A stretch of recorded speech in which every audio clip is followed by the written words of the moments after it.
Well, it sounds like you want to treat it like a legal product. Or a better way forward, which is just decriminalize it.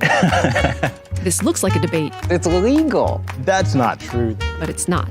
Yes, these two advocates fundamentally disagree about a major policy issue. I support the legalization and regulation of cannabis for adults. I oppose legalization of cannabis. We could have just had them show up and fight it out. That's how these things usually go. No, I think... But when you watch people argue, are you judging content or style? And how do you know if they're even telling the truth? So we wanted to try something different. We asked both Paul and Will to send us 5 facts about cannabis legalization that their opponent would have to concede are true. They fact-checked each other, we fact-checked them too. And after going back and forth on the exact phrasing, we landed on 6. Do you both agree that these are true? Yes. Yes, I do.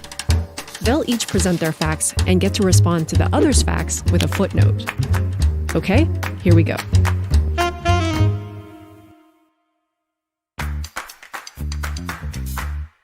National polls consistently show that a majority of the American public support legalizing marijuana.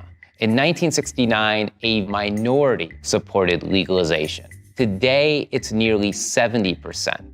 As more states have adopted legalization, support among the public has risen in parallel. There's no buyer's remorse. My footnote to that would be these polls often give what we believe is to be a false dichotomy of choice. If I have to choose between arrest and incarceration or legalization, I'm going to choose legalization as well. But when we dig a little bit deeper, and there's some national polls from Emerson that show that support for legalization falls well below 50% when people are presented with other options, such as decriminalization and the medicinal use of the cannabis plant. Well, let's talk about those polls, Will. Even when you provide more choices, the most popular choice is legalizing marijuana by adults.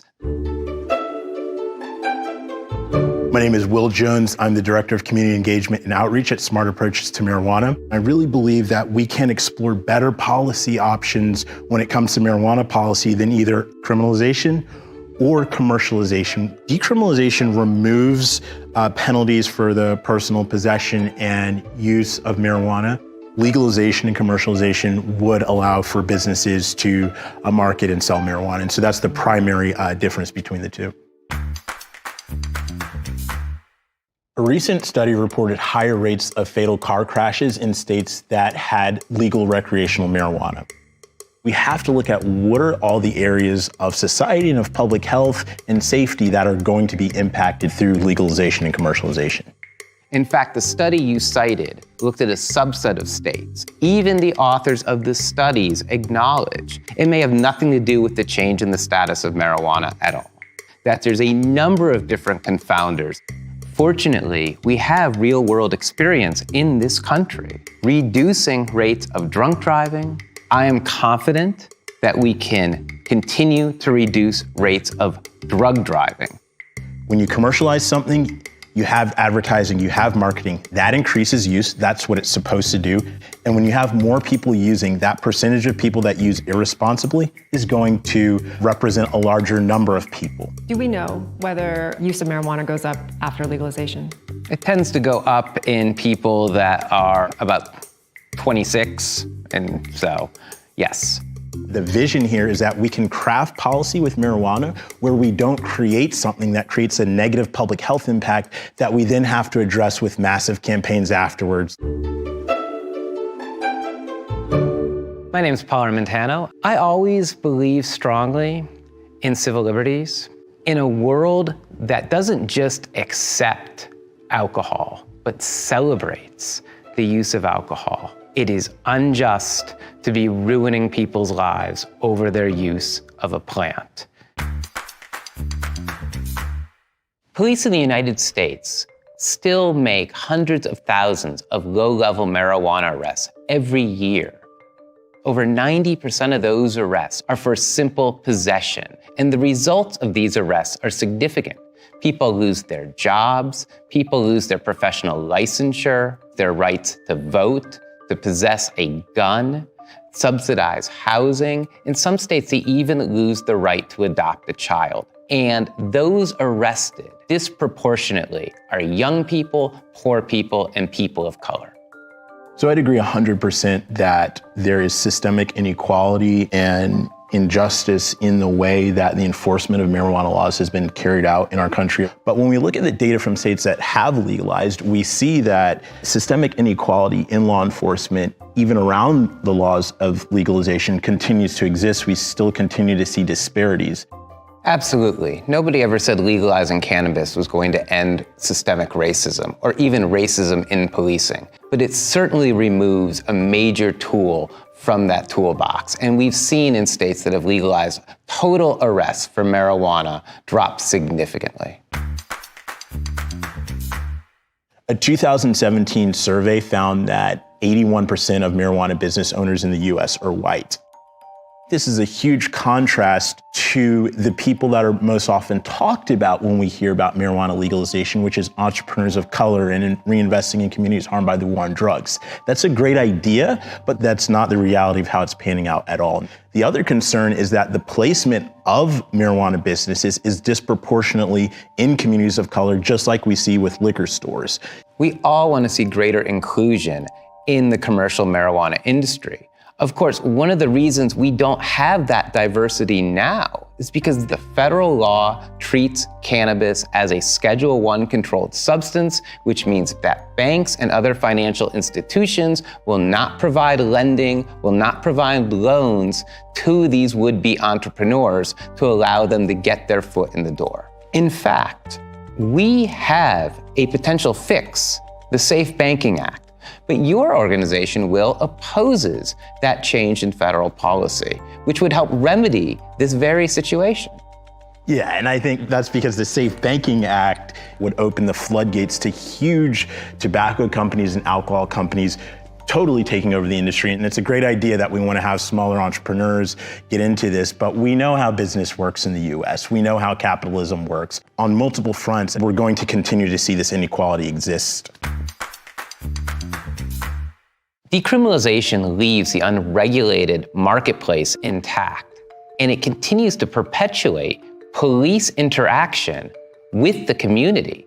It shouldn't have to perpetuate law enforcement. I think that we can craft decriminalization in a way that completely removes it from the criminal justice system and treats it more as a health issue. I think like Portugal has done a great job at destigmatizing use and for people that have problematic use to have services provided for them.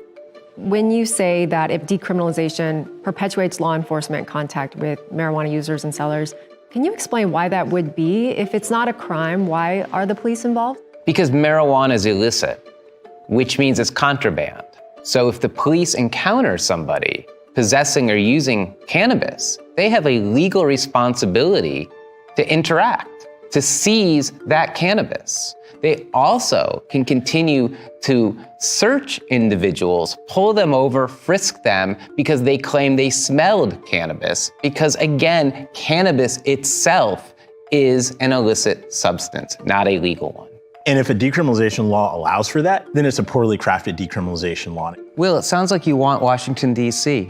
People can possess marijuana, they can grow marijuana, but there's no regulated commercial market for people to obtain marijuana. And that's why we have unregulated shops gifting marijuana products, selling unregulated products.